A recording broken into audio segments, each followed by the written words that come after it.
r/ask Reddit. What's something you didn't realize how bad it was until it finally happened to you? Realizing your parents are going senile. It hurts because you start to see the beginning of the end. Really, having anyone that you deeply care about losing their mental faculties is just heartbreaking. They say you start grieving before they pass because you grieve the person that they were that they won't be again. And unless you live through it, people just don't realize what it's like to deal with the anger they face when they realize that they're not in control. Or the fear when they're facing something or someone that you can't see, and there's literally nothing that you can do for them, except hope that they pass quickly. Migraines for sure. I had headaches as a teenager and always said I have a migraine. When I was in my late teens I think I experienced my first migraine. Completely debilitating. Light sources make me want to retch and vomit. I haven't had a full-on migraine in over 2 years. A couple times I've felt them coming on and would lay down in the dark, but they never came on. I hope to never have one again. People who get migraines and stay productive truly impress me.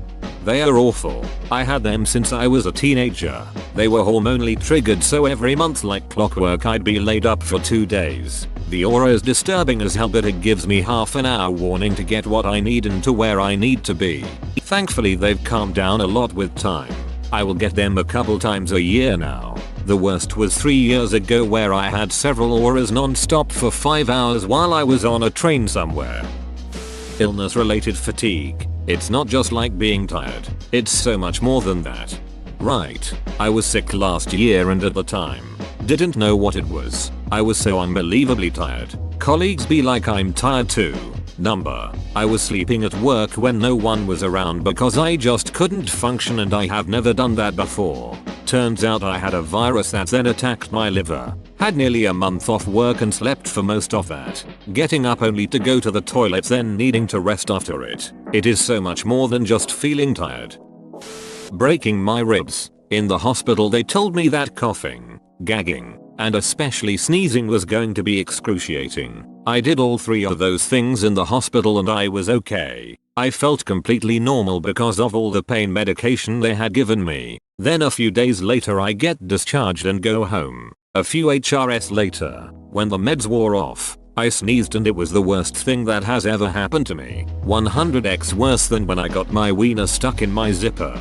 A friend who has had broken ribs multiple times described it as living in constant fear of a sneeze. Homelessness. I knew about the being dirty and in pain and all, but the depression and anxiety was a surprise. Duck dude, how did you dig yourself out of that hole? Still in it, but I'm on the right track. I have a phone, a car, and a job. That's all you need. Having bed bugs. I used to think it was kind of silly that people were so insistent that they were a serious concern. I figured it must be like having fleas. You know, kind of annoying but easy enough to stop. Now, I can't even read an article that mentions them without getting itchy and angry. Bed bugs straight up ruin lives.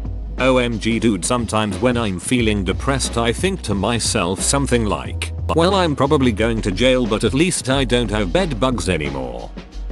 I didn't know my partner was infected with HIV. Now I'm HIV positive. This one sucks, man. I'm sorry.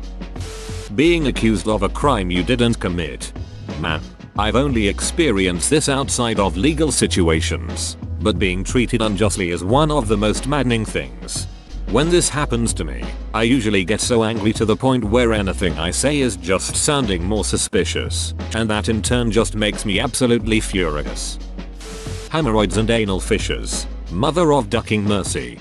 Scrolled all the way down for this. I'm an RN and was still shocked at how much it hurt and honestly ducked with my confidence as a woman. I know it's dumb, but it's completely how I felt. I am so motivated to do whatever it takes to prevent them in future, but I'm terrified that pregnancy labor will revive them. Ugh. I had the surgery at 28 or 29. I'm 45 now. Never happened again. The first 2-3 weeks were an eye-opening experience, particularly because nothing else was opening. Yikes. PTSD. I thought you just were sensitive to loud noises, things that triggered you, and that you only had flashbacks if you had been in combat. Boy, was I in for a surprise. PTSD triggers the living body and memory of the trauma. Shit's hell. Who can understand living out the worst moments of their lives over and over again? Those of us who suffer from it. Chronic pain. Prior to having chronic pain, I didn't realize just how all-encompassing it would be. I thought that all that was bad about it was the pain. I didn't realize that pain would make me tired all the time. I didn't realize that it would make me clumsy and stupid. I'm physically and mentally slow now. I never imagined how undignified and emotionally taxing it was going to make my life. A flooded house. I knew it was emotionally heartbreaking and financially crushing, but I had absolutely no idea how hard it is to recover, how long it takes, or how much work is involved. Dear Lord, it is miserable. We had a small flood in our town that resulted in a 6-foot flash flood to some houses, even though a ton of us went to help and just a few streets were affected, and I concentrated on just one house. It was so much work. I gained a new respect for flood victims. Can't even comprehend Harvey Irma. Emotional abuse came first in mind. Especially because no matter how much you try and explain it, it's so hard to explain. Yeah, and even if you can, it is easy to talk yourself out of it. After the emotional abuse, I just thought it felt bad just because I am so overly sensitive. Not having hot water. When I was a kid, our water heater broke and my parents couldn't afford to fix it for like 2 or 3 months, so we either had to take cold showers or boil a big pot of water and use that. I realized how much it was one of those everyday things that we take for granted.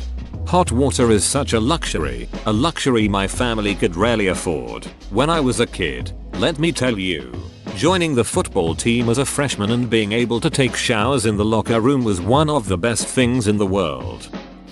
Being in an abusive relationship as a man. As a kid, I used to think it was horrible for women to live through that, but was convinced that men couldn't suffer through that. Suffice to say, it's a horrible experience either way. It's something that sticks with you forever. It's hard to talk about with people because of your own perceptions of masculinity, and it will leave you with some deep emotional scars that take to heal if ever. If anyone is dealing with this, I hope you find help and happiness. Family member. My dad. Getting a terminal cancer diagnosis and being one of his primary caregivers. It's everyone's worst nightmare, right? Yep, it's worse than that. Within 3 months he was on a walker, 4 months wheelchair, 5 months bedridden, 6 months couldn't wipe himself or feed himself, delirious, couldn't get his pain under control. His arm broke from a metastasis to his humerus. We had to wake up all night to give him pain meds. He cried sometimes, but not as much as I would have. I spent 3 weeks sleeping with him in the ICU. I poured my heart into those weeks, and now that he's gone it feels empty. I'm certain your dad appreciated what you did. Watching someone you love suffer and not being able to stop it is terrible. Being hospitalized for an extended period, when it's not mind-numbingly boring, it's just plain bleak. Got to watch someone die, and then got to watch this news not affect their children at all. Anxiety. Literally had no idea what it felt like when problematic. Then I got a serotonin issue and had the crippling physical side effects of anxiety with a slight bit of paranoia. Lasted about 3 months. Hard to eat anything. Often hard to breathe. Would wake up in the middle of the night having to throw up. And Xanax did very little. Lexapro got me back to perfect, and I have a new appreciation for it, as well as a little more understanding of mental illnesses. Unemployment. I was laid off after 3 months at my first job after college. I didn't start working again for another 8 months. Kidney stones. They were always used as a punchline in jokes. Duck that. Duck kidney stones. Duck a world where kidney stones exist. Becoming substantially overweight. I'm not anymore, thank God, and haven't been in a long time. But the time I was a definite eye-opening and humbling experience.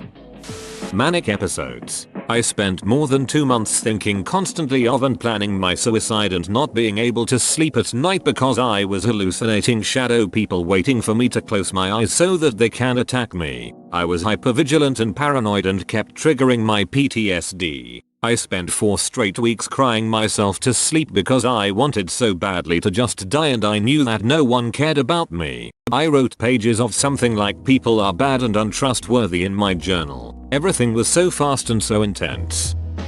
Whoa, you made it to the end? You're a ducking beast. I'll cut you a deal. Smash like and subscribe for more curated content, bruh. It's free and that's a great price.